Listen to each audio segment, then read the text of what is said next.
ఖచ్చితంగా ఖచ్చితంగా ఖచ్చితంగా మనమందరం దేవుని రాజ్య వారసులుగా మార్చబడాలని దేవుడు ఆశిస్తూ ఉన్నాడు.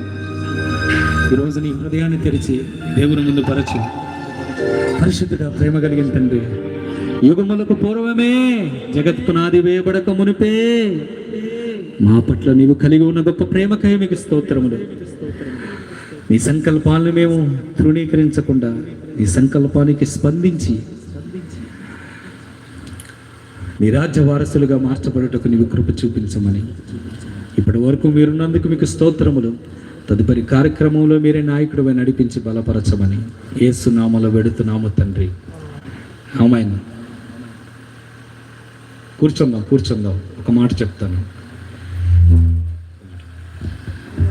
ఒక మాట చెప్పేసి నేను ముగించేస్తాను. నా వైపు చూడండి అందరూ. ఇప్పటి వరకు ఓపికతో వాక్యం విన్న మీ అందరికీ ప్రత్యేకమైన వందనాలు.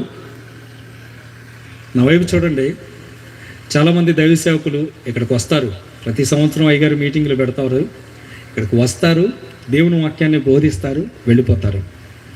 గొప్ప గొప్ప దైవ సేవకుల్ని మీ దైవ సేవకులు ఇక్కడికి పిలిచి ఉండవచ్చు గతంలో. ఇప్పుడు కూడా తర్వాత కూడా గొప్ప గొప్ప దైవ సేవకులను ఆయన పిలుస్తారు.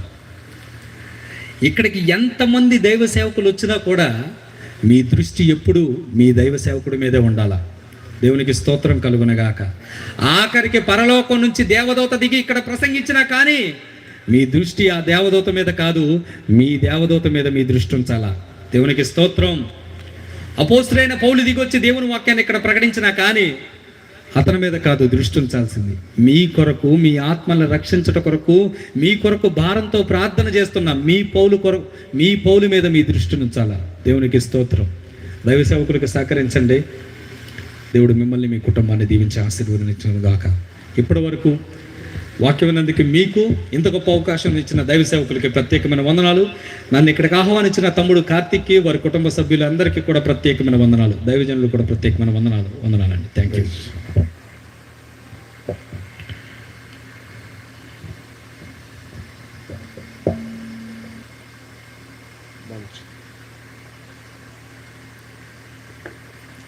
మంచిదండి. మరి ఇంతవరకు చక్కటి వర్తమానాన్ని అందించినటువంటి బ్రదర్ ఎం శ్రీకాంత్ గారికి సంఘం తరపున, పారిష్ తరపున, ఈ సభల తరపున ప్రత్యేకమైన వందనాలు చెల్లిస్తూ ఉంటున్నాం. మనం ప్రతి సమయంలో ప్రతి మాటను జాగ్రత్తగా వింటూ దాన్ని మన హృదయంలో తలపోసుకోవాలి. ఒక విషయాన్ని మీకు చెప్తున్నా. అపోస్తుల యొక్క పరిచర్యలో వారు లేఖనాలు తెలియచేస్తూ ఉంటుండగా అవి అవునో కాదో అని వారు మరలా తిరిగి లేఖనాలను పరిశీలన చేస్తూ ఉండేవారు. మనం ఇక్కడ వింటాం, ఎక్కడి నుంచి వెళ్ళిపోయి వాటిని విడిచిపెట్టేయటం కాదు, కానీ వాటిని హృదయంలో నింపుకొని తిరిగి వాటిని ధ్యానం చేసేవారుగా మనం ఉండాలి. దేవుని స్తోత్రం. మరి చక్కటి వాక్య పరిచయం చేసిన దైవజనులకు మరొకసారి ప్రత్యేకమైన వందనాలు చెల్లిస్తున్నాం. మన మధ్య చక్కని సాక్ష్యాన్ని పంచుకున్నటువంటి యోసేఫ్ రెడ్డి గారికి కూడా ప్రత్యేకమైన వందనాలు చెల్లిస్తూ ఉంటున్నాం.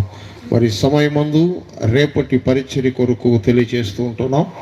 రేపు చివరి రోజు, ఈ 3వ రోజు వాక్య పరిచర్య చేయటం కొరకు డేవిడ్ ఫ్రాన్సిస్ గారు నిడదవోలు పట్టణం నుండి మన మధ్యకు రాబోతున్నారు. వచ్చిన ప్రతి వారు ప్రార్థించండి.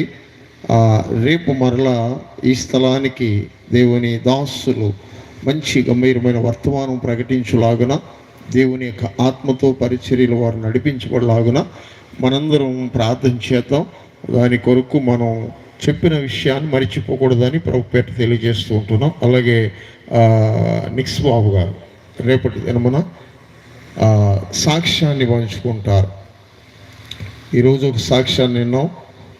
రేపటి రోజు కూడా మరి సభల యొక్క ఉద్దేశము, ఈ యొక్క పరిచర్య అంతటికీ మరి యొక్క భారభరితముగా వారు నిలువబడి దీని కొరకు నడిపించబడుచున్నటువంటి వారి కొరకు తెలియజేస్తుంటున్నాం.